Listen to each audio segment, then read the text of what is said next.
نائجیرین نژاد امریکی لڑکی جینسا مولنجر بیان کرتی ہے کہ چونکہ میں ایک آزاد معاشرے میں پلی بڑھی تھی، لہذا فحاشی کی لت لگی ہوئی تھی۔ جوانی کے زمانے میں میرے چار بوائے فرینڈز تھے اور ہر رات کوئی نہ کوئی میرے پاس ہوتا تھا۔ اسی دوران میں عملے غلاظت کی وجہ سے ہی مجھے گلے کا کینسر ہو گیا، اور جب میں 24 سال کی ہوئی تو ڈاکٹروں کی طرف سے میرا مرض ناقابل علاج قرار دے دیا گیا۔ یہاں تک کہ میرے اپنے ہی خاندان نے مجھے ایک فلاحی ادارے کے سپرد کر دیا، جہاں پڑے پڑے میں موت کا انتظار کرنے لگی۔ جب میں شدید تکلیف سے تڑپتی تو مجھے سکون آور انجیکشن دے دیا جاتا، باقی میرا کسی قسم کا کوئی علاج نہیں چل رہا تھا، کیونکہ مرض اتنا بڑھ چکا تھا کہ ناقابل علاج ہو گیا تھا، اور ادارہ مجھ پر مزید پیسہ لگا کر فنڈ ضائع نہیں کرنا چاہتا تھا۔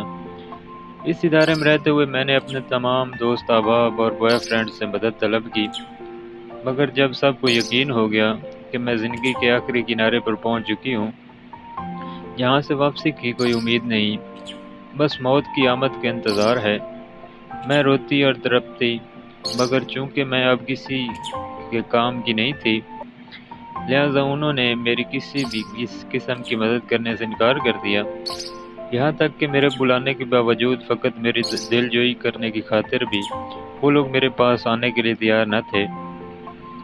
موت سے بھی زیادہ تکلیف دہ لمحہ وہ تھا کہ جب میرے ساتھ جینے مرنے کی قسمیں کھانے والے اور میرے سب رشتہ دار مجھے چھوڑ گئے تھے۔ خیر، میں مکمل نا امید ہو کر سارا دن چھت پر جلتی لائٹ اور گھومتے پنکھے کو دیکھنے میں گزار دیتی۔ انہی دنوں ہمارے ادارے نے ایک پاکستانی مسلم خاتون کو بطور کلینر ملازمہ رکھ لیا۔ پورے عملے میں بلکہ اس ادارے میں وہ واحد مسلمان تھی۔ چونکہ سب سے جوان لڑکی میں تھی، لہذا اس کو سب سے زیادہ رحم بھی مجھ پر آتا تھا۔ تکلیف میں کرانے پر کئی بار وہ دوڑ کر میرے پاس پہنچتی تھی۔ نہ صرف میرے ساتھ بلکہ ادارے میں مقیم ہر مریض کے ساتھ اس کا ایسا ہی مشفقانہ رویہ تھا، لہذا ادارے کے باسی اور انتظامیہ سبھی لوگ اس سے بہت مطمئن تھے۔ میں نے اس مسلم خاتون سے اس رحم دل رویے کی وجہ پوچھی تو اس نے بتایا تھا کہ اس کی وجہ اس کا مذہب اسلام ہے، جو اسے یہ درس دیتا ہے، اور پھر اس نے مجھ سے میری بیماری کے متعلق پوچھا تو میں نے اسے شروع سے لے کر آخر تک کے تمام حالات سے آگاہ کر دیا۔ مجھ کو ملنے والے ڈاکٹر اور وزٹرز اور NGOز کے تمام لوگوں میں سے واحد وہ پاکستانی مسلم خاتون تھی جنہوں نے مجھے کہا تھا تمہیں کچھ نہیں ہوگا، تم بچ جاؤ گی، اور یقین کریں اس کے الفاظ میرے لیے صحرا میں پیاس سے تڑپ کر مرتے ہوئے شخص جیسے تھے جس کی موت سامنے ہو اور اچانک برسات ہو جائے، یہاں تک کہ وہ سیراب ہو کر پانی پی لے۔ میں نے پہلی بار محسوس کیا کہ میں ابھی اور جی سکتی ہوں۔ مجھے پہلی بار لگا کہ کم از کم جتنی سانسیں باقی ہیں انہیں موت کے انتظار میں گزارنے کی بجائے موت کو ہرانے کی کوشش میں گزارنا چاہیے۔ لیکن جب دوسری طرف میں ڈاکٹرز کی رپورٹ کے متعلق پڑھتی جنہوں نے میری موت کا مہینہ تک بتا رکھا تھا تو پھر مایوس ہو جاتی اور رونے لگتی۔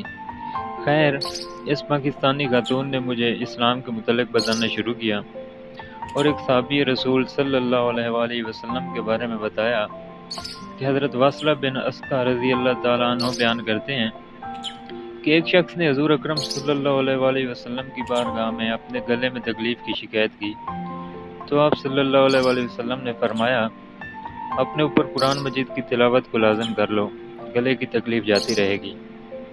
اور ساتھ ہی اس مسلم خاتون نے مجھے نصیحت کی کہ قرآن پاک میں ہر کسی کے لیے شفا ہے، تم پڑھ کر دیکھ لو، اگر چند ہفتوں میں تمہیں بہتری محسوس ہو تو ٹھیک، ورنہ تم موت کی منتظر بن کر ویسے بھی بیٹھی ہو اور تب تک بیٹھی رہو گی جب تک وہ نہیں آ جاتی۔ مجھے پہلے اس پاکستانی خاتون کی بات مذاق لگی کہ جہاں ہر قسم کی میڈیکل سائنس ناکام ہو چکی ہے، وہاں یہ صفائی کرنے والی ملازمت کیا علاج بتا رہی ہے، مگر تقدیر کو کچھ اور ہی منظور تھا۔ شدید تکلیف کے ہاتھوں مجبور ہو کر میں نے اس مسلم خاتون کی بات مان لی۔ اس نے مجھے ادارے کی انتظامیہ سے چوری وضو کرنا سکھایا اور قرآن پاک پڑھنا سکھا دیا۔ وہ گھر سے قرآن پاک ساتھ لاتی، جب تک وہ یہاں رہتی وقفے وقفے سے میرے پاس آ کر مجھے قرآن پڑھاتی اور جاتے ہوئے ساتھ لے جاتی۔ جب میں نے قرآن کریم شروع کیا، چند ہفتوں بعد ہی میری حالت بہتر ہونا شروع ہو گئی۔ مجھے اپنی تکلیف میں بہت کمی محسوس ہوئی، خاص کر جتنی دیر میں قرآن پاک پڑھتی میں بالکل نارمل رہتی۔ میں حیران تھی اور خوش تھی کہ میری تکلیف کم ہو رہی ہے۔ اب میں نے کچھ آیات کو زبانی یاد کرنا شروع کر دیا، یہاں تک کہ جب پاکستانی مسلم خاتون کی غیر موجودگی میں بھی میری تکلیف کی شدت میں اضافہ ہو جاتا تو میں زبانی یاد آیات کا ورد شروع کر دیتی۔ تقریباً 1 سال وہ خاتون وہاں رہی۔ 1 سال میں مجھے نہ صرف مکمل قرآن پاک پڑھنا آ گیا بلکہ میں نے کچھ صورتیں زبانی یاد کر لی۔ ڈاکٹر کی طرف سے طے کیا گیا میری موت کا مہینہ گزر گیا تو ایک بار پھر میرے میڈیکل ٹیسٹ شروع ہو گئے۔ اس بار میڈیکل رپورٹس میں کینسر کی بجائے گلے کی ایک اور بیماری آ گئی جو قابل علاج تھی، لہذا میرا علاج شروع ہو گیا۔ میرے گھر والوں کو پتہ چلا تو انہوں نے بھی مجھ سے میل ملاقات شروع کر دی۔ میرے دوست بھی میری زندگی میں واپس آنے لگے۔ ڈاکٹر سمیت ہر کوئی حیران تھا کہ یہ معجزہ کیسے ہو سکتا ہے، میری سابقہ رپورٹس کیسے غلط ہو سکتی ہیں، مگر کسی کے پاس کوئی جواب نہ تھا۔ میرا دل حقیقت سے واقف تھا۔ جب میں مکمل صحت یاب ہو گئی تو میں نے اس پاکستانی مسلم خاتون کو ڈھونڈنا شروع کیا۔ میں اپنی آنکھوں میں آنسو لیے اس مسلم خاتون کو ڈھونڈنے کے لیے در بدر پھر رہی تھی تاکہ میں اس کا شکریہ ادا کر سکوں، جس نے نہ صرف مجھے علاج بتایا بلکہ مجھے راہ راست بھی دکھایا۔ میں نے اسی ادارے سے اس کا ایڈریس بھی لیا مگر وہ کسی دوسرے اسٹیٹ میں منتقل ہو چکی تھی، اس لیے میری اور ان کی ملاقات نہ ہو سکی۔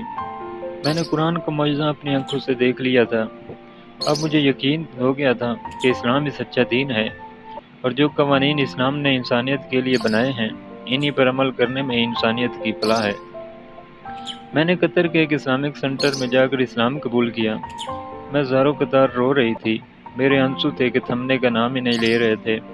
وہاں ہی میرا نام فاطمہ فاروق رکھا گیا۔ الحمدللہ آج میں مسلمان ہوں۔ میں نے ایک ایرانی نژاد مسلم لڑکے سے شادی کر لی ہے۔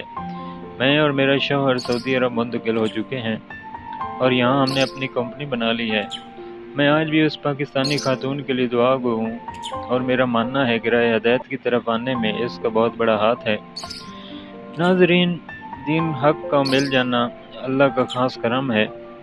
اللہ پاک ہمیں دین اسلام پر دل و جان سے عمل کرنے کی توفیق عطا فرمائے، آمین۔ ناظرین، اس طرح کی ویڈیو دیکھنے کے لیے ہمارے چینل کو سبسکرائب کریں اور بیل آئیکن کو لازمی دبائیں۔